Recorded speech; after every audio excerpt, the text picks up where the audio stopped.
Well, as things go, I got another freebie. I don't really know what's in this bag quite yet. I just started pulling things out and I'm like, hey, I should film this because I don't know what's in here. What we have here is a DeLorme TripMate high performance GPS navigation unit, which was originally serial, which has been converted to Apple serial. So I guess you know what's going to be in the bag, don't you? Alright, what we got here is a power supply to a Macintosh Powerbook. I don't know what model yet. I haven't actually seen the laptop. Here's the deal. I was helping a friend move, and his brother shows up and says, hey, I have something to give you. So I said, okay. What is it? He says, I don't know, but you should have it. I'm like, okay. Looks like a camera stand. Oh, and a camera with the Apple serial connector on it. So, okay, I guess that goes like that. This is an Apple battery cover. This is a power supply. Ooh, a car charger. We're getting somewhere. For a Macintosh Powerbook. And from the size of this connector, I'm going to say that's a 190. Just a guess. What we have here is something that looks like a Texas Instruments calculator, but I know that's not what it is. It's like a TI series. TI 82 or something. Ooh, a keypad for a Mac Powerbook. Woohoo! Alright, well that's cool. Alright, okay. Ooh, a serial or a null modem cable. Let's set that aside. This is an ADB splitter, or something to that effect. Not sure what for yet. And we have a Macintosh Powerbook, probably 190, port door. Okay. We have a modem adapter for a Motorola Montana, and I just woke up the beast accidentally. Oh, and here is a 4-prong American telephone jack adapter. This is an ADB cable. This probably goes to that keypad right there. And we have a power cord. Oh. Looks like I have a new contact on my Skype account. Well, I'll deal with that later. It's actually my mom. I just set her up with Skype for the first time. Ooh, DeLorme Map & Go version 3.0 for Windows 3.1 and Windows 95. Alright. Okay. So what about Mac OS, huh? Anything in here? No. Alright. Let's open this up. Looks like this case has been in a damp basement for many, many years. It's corroded. Either that or it's been on the ocean. Which you never know, it could be. Oops. We have a combination lock here. Luckily it's not locked because I don't know the combination. Alright. Ooh, we're getting somewhere. We have a Macintosh Powerbook. What model is it? I'm going to guess a 190. What do you think? Well, port door is missing. So I know where that is. Put the case down here.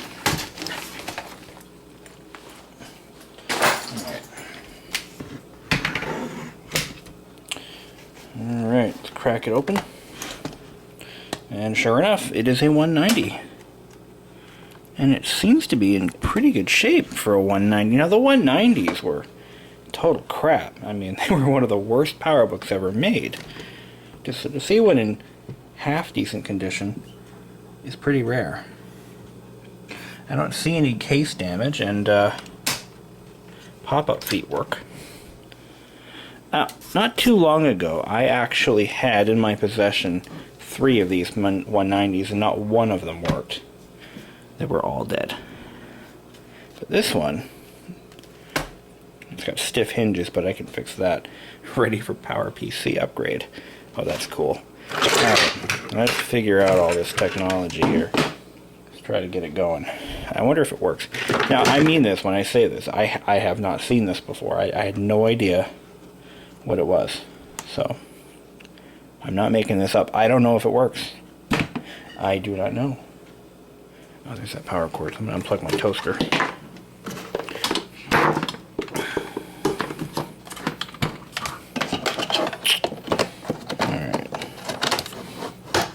Okay,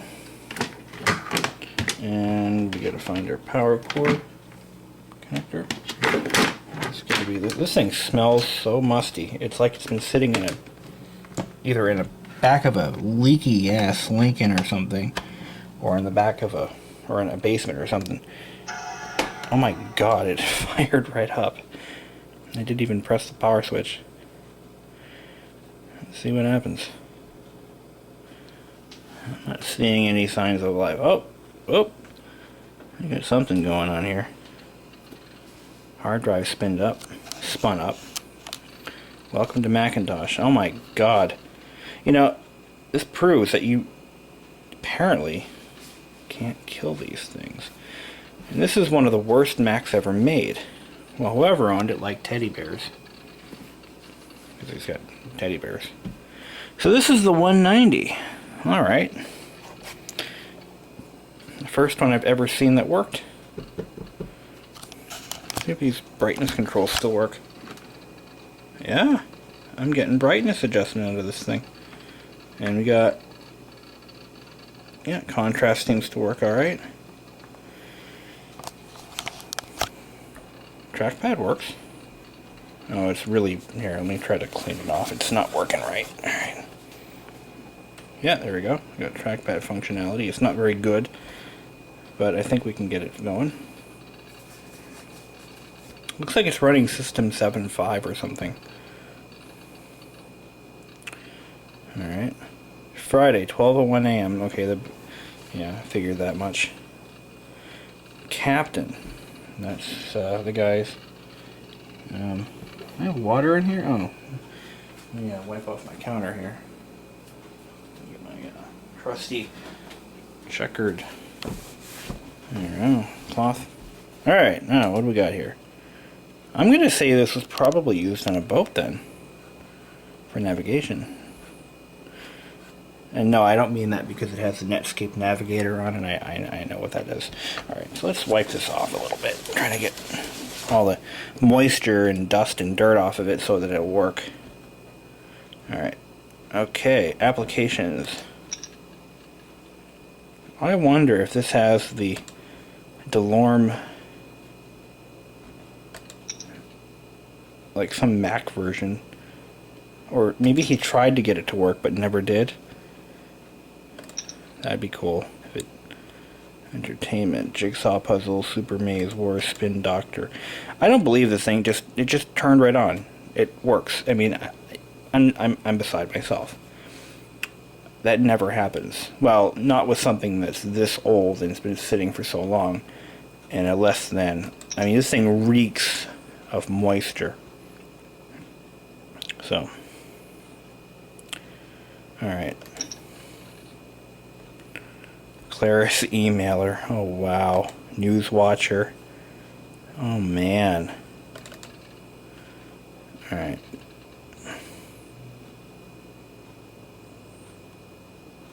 Directions to Adirondacks? Who was this guy? I don't know who the original owner was. But I'm going to look at this tomorrow. And see what else it can do. Now, what's interesting is it has a copy of Map and Go for a Windows machine. Alright, and it's on a CD. Obviously. But this Mac does not have a CD drive. Not even available. Actually, it would have been an external unit if it had one at all, because this bay isn't big enough for the multi-bay drive, or whatever you want to call it. So this leads me to believe that somebody tried to use this on the Mac, because it has the Mac serial adapter, but no compatible software that I can find, and there is no software for it. Yeah, this is for navigation.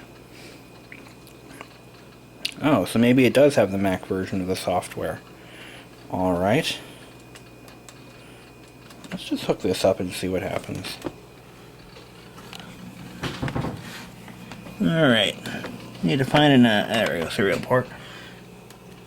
Alright, our GPS device is hooked up. This is the local area. This is actually Nashua. So I'm going to put this right there. I might move it out on the deck if I can get it to get a signal. Let's see here. Route directions, track. Initialize GPS. State. Let's see what it does.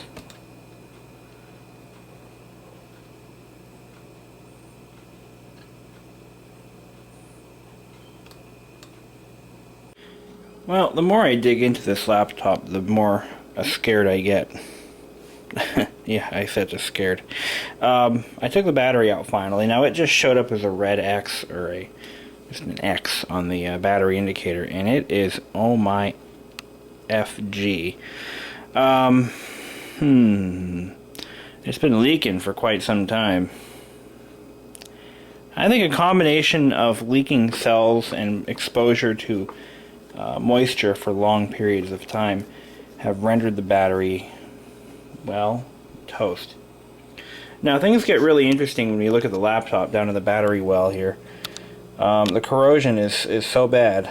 I mean, can it be salvaged? Well, yeah, sort of. The battery contacts are badly corroded. The corrosion has extended onto the motherboard. Doesn't look terminal at this point, but it doesn't look good. Yeah, it just doesn't look promising. It's also got a chip in the case here, which brings the value down considerably as a collector's machine. That it is not at this point. Let's take the floppy drive out. Take a look down in here. Well, I see that the metallized coating on the inside of the laptop is... Wow, this is black. Ooh. Oh man. Motherboard looks to be intact, but there is a lot of corrosion that I can see. It doesn't really show up necessarily on camera, but doesn't look promising. The laptop does run, but I have a policy of only preserving laptops that are not showing signs of distress, because if they do have signs of distress, then they will never be collector's items. So I might throw this one on eBay and try to get what I can for it. I mean, it's not a perfect machine, but as far as 190s go, it's probably one of the best. There aren't many 190s left, and the reason is they were so poorly built. They were one of the first Mac portables or laptops to basically suffer severe failure issues. The 190s they're a dying breed, I tell you. And this is a survivor, but it needs a lot of work. So I personally have no use for this laptop. What I'm going to do is I'm going to offload all the software. This is where it gets better. You know, I have a collection of vintage Mac laptops of this time period that would be more than happy to accept the accessories that came with this machine. So we're going to go ahead and test out this Apple serial camera. But yeah, I'm going to put this 190, I'm going to try to put it on eBay and maybe find a new home for it. Because I tell you, it's not, you know, I just don't want it. I've had 190s in the past, and they just don't hold up that well. Not that I plan on using it for much, but I'm trying to find the damn power supply. What did I do with it? Oh, I must have left it over. So I think I'm going to give up on the 190. There's a machine in my collection that I forgot I owned. I swear to God, I forgot I had this thing. I went upstairs to look at what was in my laptop cabinet, and I have a cabinet upstairs full of old laptops. And I wasn't sure what was up there, so I'm like, maybe I have a better, PowerPC era machine that I can transfer some of the parts to. The hard drive or all the data, whatever. And I've got a nice airline car power supply too for it. Anyway, I found this machine in my collection, and I didn't even know I had it. And once I found it, I'm like, oh, I forgot I even had this thing. But this is a PowerBook 5300C. Now, when Apple released the 190, they also had a more professional version of that laptop. It was the 5300 series. The 190 was sort of the entry-level model. They were both very trouble-prone. They suffered a lot of case fractures, motherboard failures, battery explosions in the case of the lithium-ion battery in the 5300, and they were kind of clunky. All right, they weren't the best-looking laptops, but they were pretty beautiful for the time period. So to make a long story short, I forgot I had this. I bought this from a friend of mine who had it rebuilt from the ground up by Apple. These laptops are covered under a kind of a semi-hidden warranty plan because they had so many trouble issues. Sort of like the NVIDIA chipset problems in the MacBook Pros. In fact, they're still covering some of them if you're loud enough. So what he had to do was, he knew about this warranty because it had been posted on some forums. So he got this machine out of the trash, quite literally, and called up Apple and begged and pleaded. And this was in, and I have the paperwork to prove it, 6/26 of 2002, proof of repair. So he had Apple actually rebuild the machine, replace the motherboard, replace the plastics, most of them, and the rear door cover, the rear port cover. So he received in return a practically brand new machine. I mean, how sweet is that? But he didn't really use it much. It basically sat in storage, and eventually, 10 years later, I bought it in 2011, I think is when I got it. And I paid him, I think I paid $50 for it, which was all I was willing to pay him, because I really don't need it, but he wanted to sell it, so whatever. Okay, cut to the chase. Instead of wasting time with this clunker, which is heavily used, it's in pretty good shape. I'm going to keep it for parts, of course, but the battery is somewhat exploded and leaking, and it's got corrosion, it's got, the hinges are kind of stiff. They don't feel right to me. God only knows what else is wrong with it. It's got a black and white screen. You know what? I got this. This thing cost about $5,200 brand new. This one cost $2,300. So this is really where I should be focusing my attention. But the 190, I'm going to keep it around. I mean, since it is a running machine. But I'm going to transfer a lot of the programs. I have the disk image creation software for this. It's still on the hard drive. I can make copies of the original system software, which is really cool. I don't think it'll work on the 5300. I think it has the wrong enablers, but what the hell.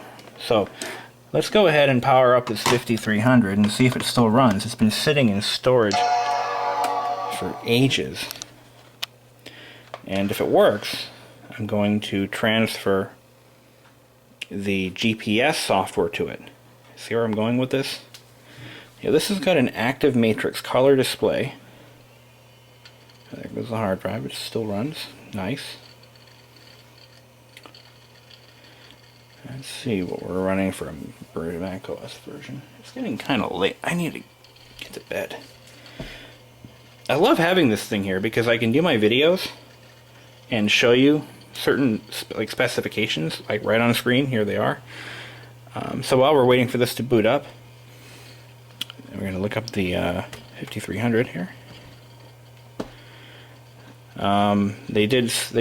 By the way, lowendmac.com is a wonderful resource if you're a Mac collector or just trying to get into the hobby. The high-end 5300 CE was 6500, so this was probably about $5,000-ish. Discontinued 8/3 of 96. So they were about introduced at around the same time period. They share a lot of the same parts that I found. The hard drive, this is what I want to check on. The hard drive, I don't remember if it was IDE or SCSI on these. Oops, it is IDE. But it still has an HDI 30 SCSI port in the back, which is cool. Now, another thing I just noticed, when you look in the back, the 190 does not have a microphone port. In fact, I've got what was left of the door still sitting here. And it has a legend as to what it has. Surprisingly, it still has SCSI. But we have, looks like, wait a minute, this isn't right. Okay, yeah, it's just, the option is blanked out. So even though the machine doesn't have these options, the door still lists them as being there. So we have, yeah, we have no sound input, which is kind of crappy. But we do have two Type 2 PCM CIA slots. Same with this one. So they share most of the same case parts, just a few differences. Same keyboard. But this has a beautiful active matrix screen, and we're running, oh, 8.1. I didn't even know I had 8.1 on here. Did I put any software on this thing?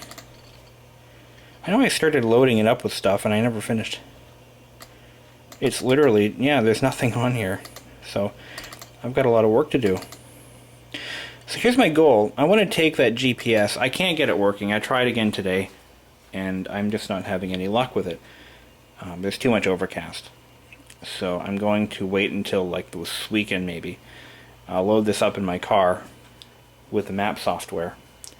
And I've got this awesome. I'm so glad I got this because I've got this car charger for it,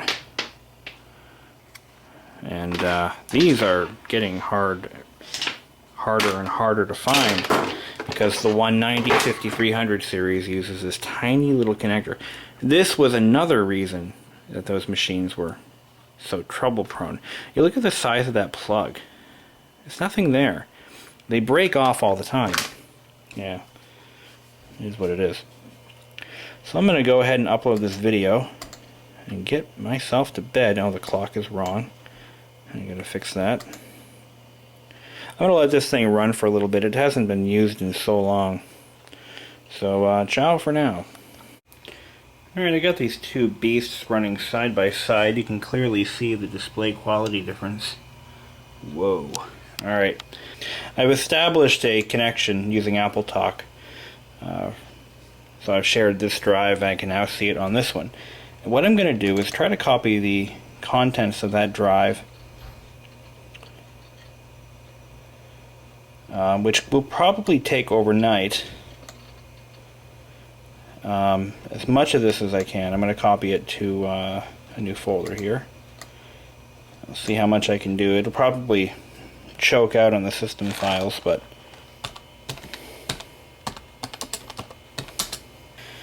let's see what we can do. It'll either die in the process, or I don't know. We're going to find out. Well, it's now 6:50 in the morning. We have another 2 hours to go. Oh boy. Well, they're both still running. That's good. Gotta love that old Apple engineering. It is now 5:25. And we're still going. 5 hours left. What happened was, it had stopped probably right after I left the house this morning. It stopped on a file because it was in use. Just a system file. Sadly. You know, I should have just started it with extensions off. Actually, that wouldn't work. Actually, no, wait, maybe it would. Oh well. I'm going to have to keep coming back to it and pressing OK to continue. But this machine has been on for, well, ever. And this one too, and they're still running. But, yeah, so there we go. And we are done. Okay, so what I'm going to do now is try to figure out what software enablers are required to make that camera work. Or, I'm sorry, the TripMate GPS. So I'm going to locate the system folder, and actually all the application folders related to that program. I think it was Atlas 4 was the software. Yeah. So we're going to go ahead and copy that to my hard drive.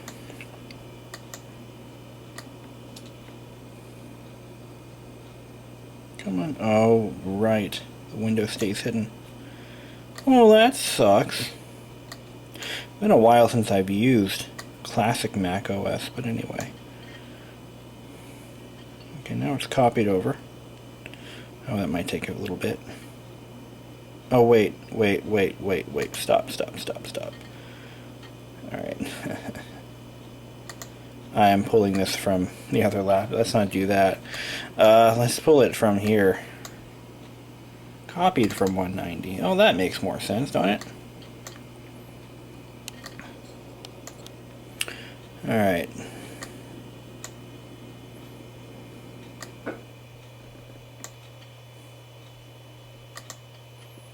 That should take care of that. Now we've got to find our system folder.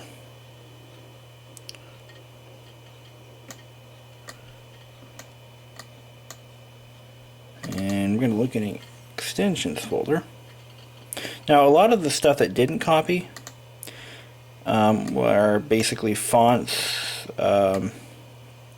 printer drivers, a couple of those. Let's see, extensions. We're looking for something to do with a TripMate.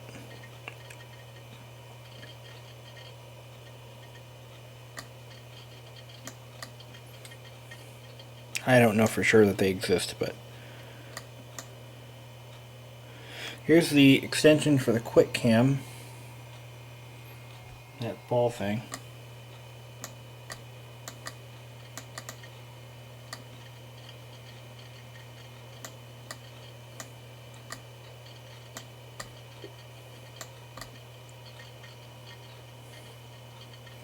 Now I'm starting to think that there isn't such a thing, so sweet.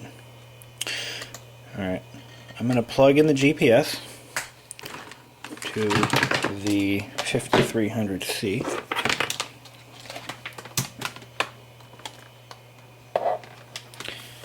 Alright, we're going to terminate our connection. Aww. And we're going to plug in GPS. Yay. Alright. Now let's see if anything happens here. Going to launch the Atlas software.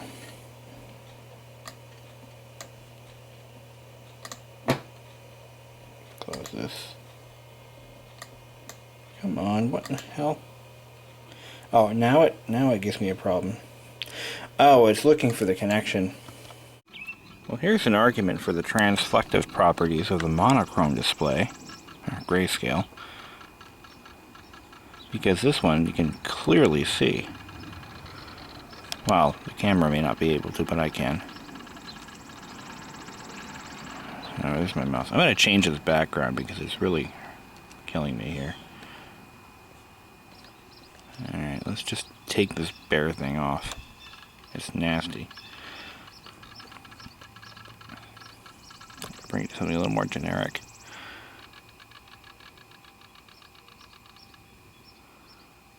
There we go.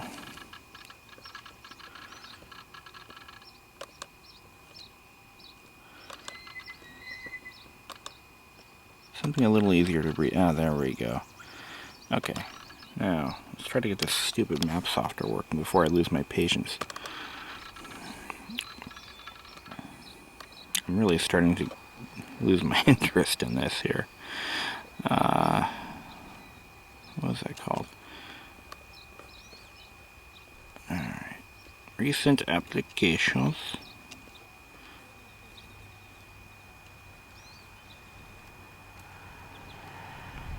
Oh. It's not here anymore. Alright. It was, map something. Well, this is so far the clearest day we've had all week. And I still can't get it to work. So I'm not gonna... I don't think it's gonna work. I don't know. I don't know what the hell's wrong with it.